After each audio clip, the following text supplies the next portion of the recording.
This is the 21st show. I'm Brian Mackey. If you're just joining us, we are talking about the war in Sudan. The death toll is difficult to assess, but the BBC has reported more than 150,000 people have been killed in the past 2 years. It started as a civil war. It's devolved into what the U.S. government in January called a genocide.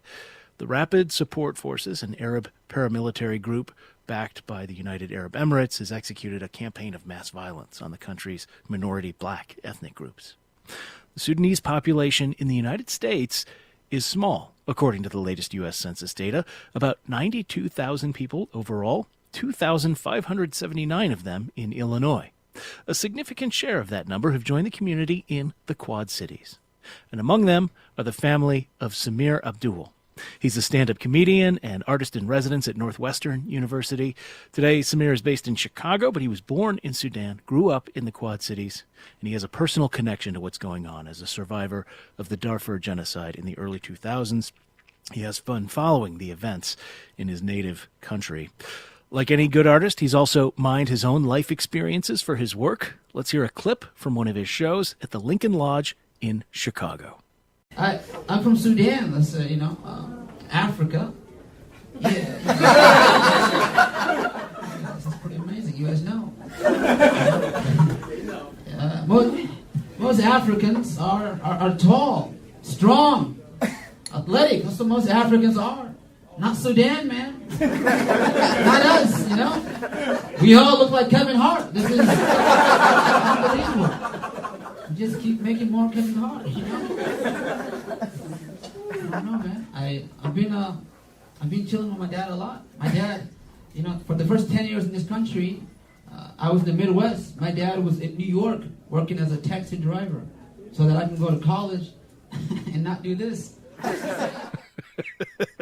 Samir, very funny. Thank you so much for being here with us on the 21st show. Thank you for having me. So tell me a little bit about your early life. My early life, I got to spend my childhood split between America and Egypt, as well as Darfur, Sudan, right? I was, in my early childhood, I was in travel a lot in Darfur, and then eventually, then I was in Egypt as a refugee, and then from there I came here in my early teens to America. I know you were very young in Sudan. Do you have memories of what it was like living there at that time? Oh yes, oh yes. I have very vivid memories. I mean, as it is right now, as everything Sudan's going through, there was a time where as a child, sometimes the beautiful thing about being a child is that you ignore the atrocities that are around you, and you see the beauty in it, you know? And sometimes you don't realize if everyone's kind of going through the same thing, it becomes normalized, and you feel like, oh, we're doing good, we're okay, you know. So Yeah. I had fun time in Darfur. I traveled a lot when I was there as a child, and then same thing as I moved to Egypt. I got to explore a lot in Egypt, and that's where I kind of developed my identity a bit more, and then eventually, then then moved to America and learn more. So you said you were a teenager. When did your family come to the States? We came here in 2007. And why the Quad Cities, of all places? That is an excellent question that I've asked myself till this day. Um, Had you ever worn a winter coat before that? No, no. So snow was a whole off topic, but no, I've never had necessarily a winter coat until I moved to America. Yeah. So tell me about what Do you understand, or do you have any memory or from your knowledge of why your family chose the Quad Cities, or were you sort of sent there by an organization, or?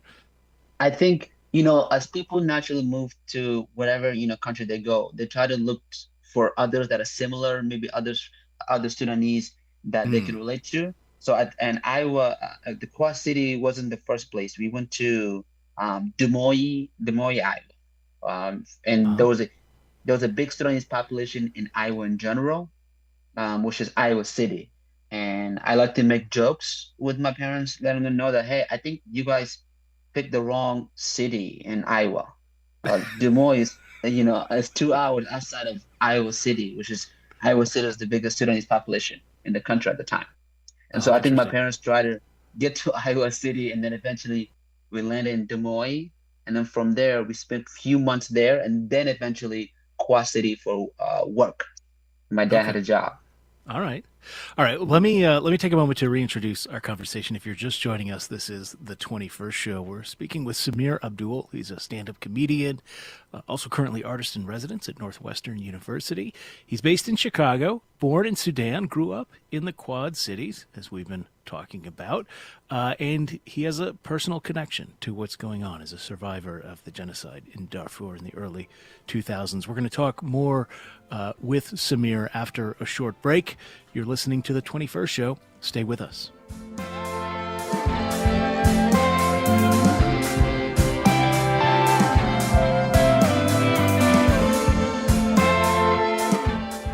Support for the 21st show comes from the Des Moines Arts Center, presenting Manuel Alvarez Bravo, a pioneer of Mexican photography, featuring collaborators like Frida Kahlo, Diego Rivera, and more. On view through January 18th. More information at DesMoinesArtsCenter.org.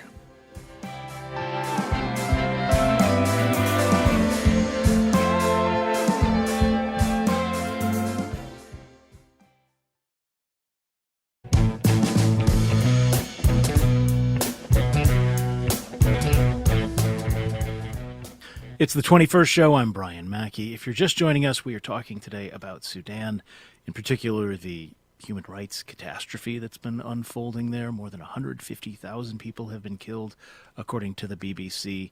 12 million have been displaced. This is a civil war, some have called it. The United States government in January called it a genocide. There's a group called the Rapid Support Forces, which is an Arab paramilitary group backed by the United Arab Emirates that's executed mass violence on the country, particularly minority black ethnic groups. And we began the program talking with a human rights lawyer and another international expert about that. And now we're hearing about someone's personal experience of having been born and spent part of their childhood in Sudan and then moved to America. Samir Abdul is a stand-up comedian, artist in residence at Northwestern. Born in Sudan, grew up in the Quad Cities. Today he's based in Chicago, and he has been following the latest events in his country of origin. If you want to join us today, 800-222-9455 is the number. 800-222-9455. So, Samir, that very funny bit about going to college, your father helping put you through college so that you didn't have to do this. Being a comic, how did you get into comedy? I'm a huge fan of Jon Stewart from The Daily Show. Jon Stewart and Trevor Noah, those two characters are what kind of influenced me to do comedy. When I was in college, I was as most immigrants, the STEM, the STEM department is what they focus heavily on.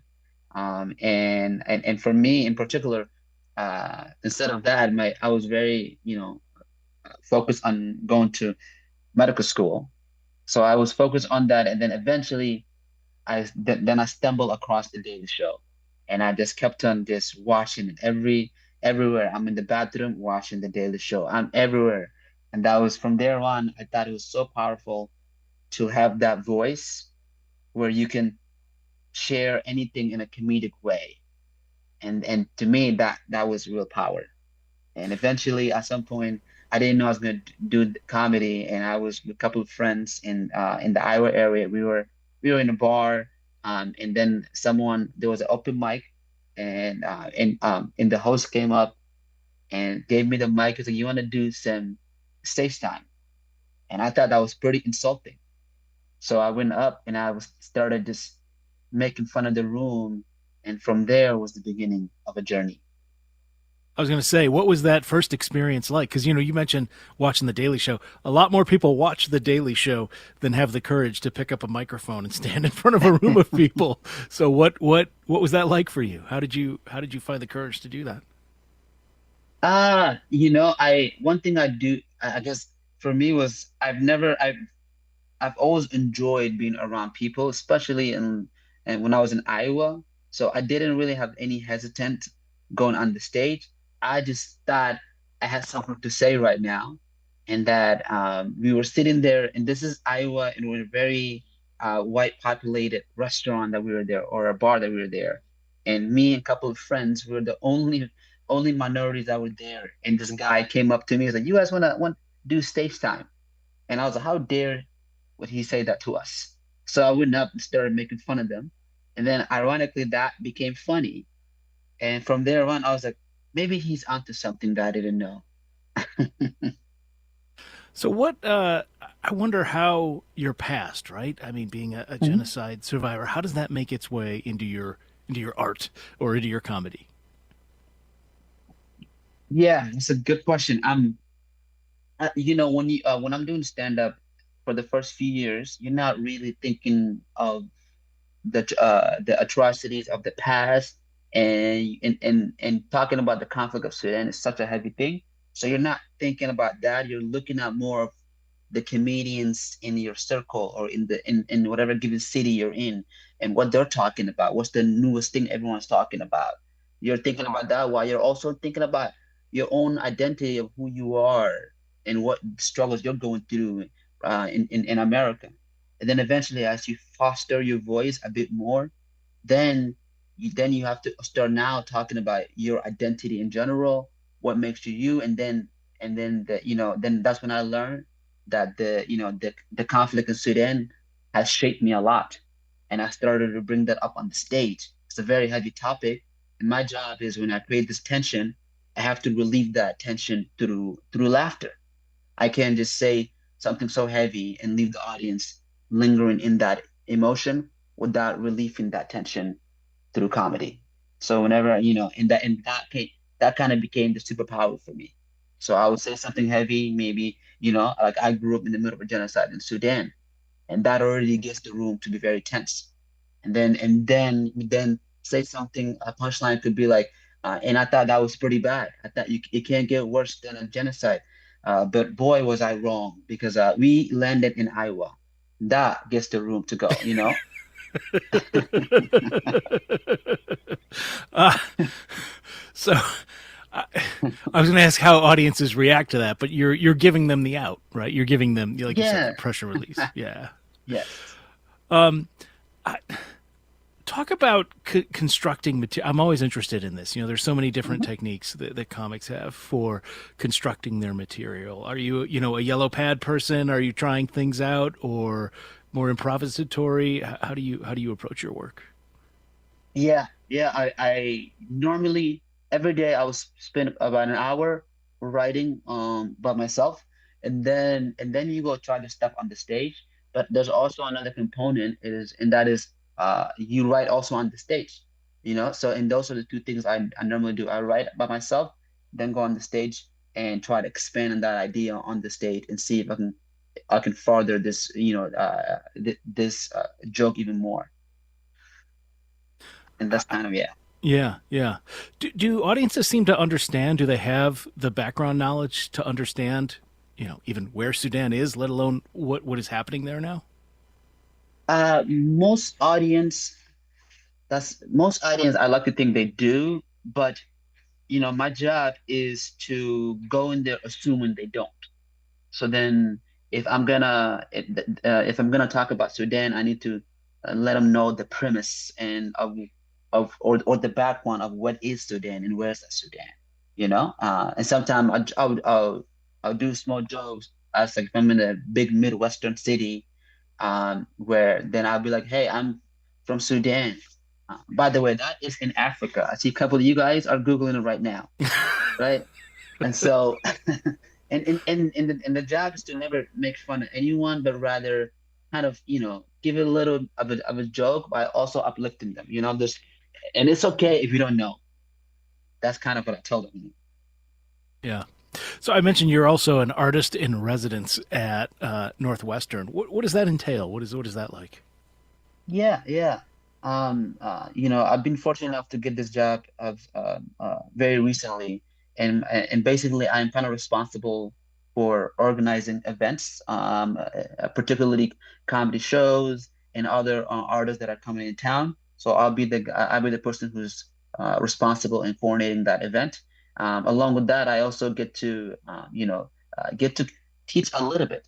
I get to kind of be with the artists and at the school, have class session with other artists that I could bring in myself, and we have workshops. So those are the kind of stuff that I get to do. So let me remind listeners, if you're just joining us, we're speaking with Samir Abdul, who is a comedian and artist in residence at Northwestern. He was born in Sudan, grew up in the Quad Cities, based in Chicago today. And he's a survivor of the Darfur Genocide. And Samir, I wanted to ask you about that. How, what you've come to understand about yourself and, like you said, you're not as aware of things when you're a kid. Sometimes you process them a little differently as you age, and how that's influenced how you're, following the news back in Sudan today. Yeah. Is one thing that I look at it from is that Sudan is so complicated, and so which is why I believe is very difficult for people outside of Sudan to kind of even speak about Sudan because they don't know where to start, right? So for me as a child, when I'm this conflict that's happening today is not something new. It's been going on for generations. And in the early 2000s, it was happening predominantly in the Darfur area, which is where I'm from. And I didn't really kind of grasp how dangerous this situation is that I'm in. There was a time where, I think the last thing I remember was I was with my family, with my mom, my grams and aunties, and I remember in 2 a.m. in the middle of the night, there was a lot of gunshots happening, and I remember my aunties are talking that it has reached the village. So right away we all started evacuating and we're going to the woods and my mom carrying my youngest sibling at the time. And as a 7 years old, I realized, oh, I think we might be in danger, and I'm walking barefoot in the woods with the family. And I looked around and, you look at the adults for guidance and you look at them as the protectors. But when you realize they're also in fear, something is happening. And I remember that was the day I remember how serious this situation is. And then from there we went to Al Fashir and stayed for a year there. And then eventually from that we went to the capital Khartoum and then in Egypt and so forth. Going back 2017 to Al Fashir and learning more about the village that I was raised is completely annihilated. And the village that my pops was also raised is also annihilated. So this was a very common thing for especially my parents because they know this was happening for a while. But as of right now, it's nice that the world is talking about it because it has reached the likes of the capital and the entire country is affected. So I think if there's anything is that this was happening now, there's anything unify the country together as everyone's kind of speaking up and saying we need better, we need to stop this. This is not how the country should be. And so there's that light, there's that good that light that comes out of it. That is now we're all united. Suffering brings people together sometimes. I wonder if you still have family in Sudan and what you may have heard from them. Oh yes, yeah. I a lot of families. All my grams, uncles, aunties, cousins. They're all right now in camps. There a lot of them are in the Zamzam camps, which is I believe which is outside of Fashir, and I have few in Egypt, but predominantly a lot of them are still in Darfur. And so every now and then I get to contact them depending on an internet connection. And what do they say, if anything, that they would like to see the world or the United States doing to try and change the situation there? That's a Yeah, that's a good question. If anything, you know, they say keep us on your prayers and keep speaking up. That's the message I keep getting from a lot of them. That keep speaking up, keep sharing, and let the world know. Let them keep speaking. Every voice matter, and keep us in your prayers. That is Is exactly the words my grandma said. Well, Samir Abdul, I want to thank you so much for taking the time to share some of your life story with us today on the 21st show. Thank you for having me. Thank you so much. Samir Abdul is a stand-up comedian. I should mention his next show, if you want to check him out, is at the Speakeasy in Rock Island, November 21st, 8 p.m. We'll have a link to that with more information on our website.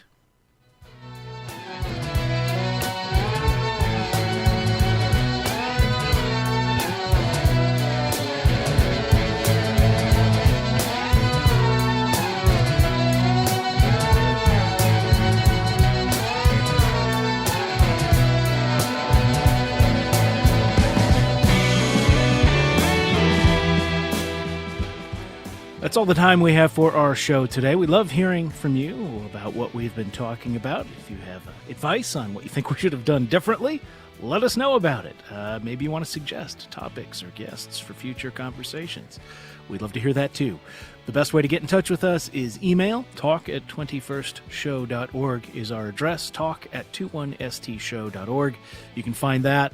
Links to our past conversations, our voicemail line, every other way to get in touch with us, social media. It's all on our website, 21stshow.org. Coming up tomorrow, free speech is a fundamental right in America, but it's facing many challenges this year, from the Trump administration to universities to television networks.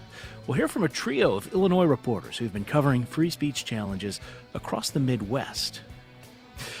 The 21st Show is produced by Christine Hatfield, Harrison Malkin, and Jose Zepeda. Our digital producer is Kulsum Khan. Technical direction and engineering comes from Jason Croft and Steve Mork. Reginald Hardwick is our news director. Subscribe to our podcast. You can find us on Apple, Spotify, YouTube, wherever you listen. Just look for The 21st Show. The 21st Show is a production of Illinois Public Media. I'm Brian Mackey. Thanks for listening. We'll talk with you again tomorrow.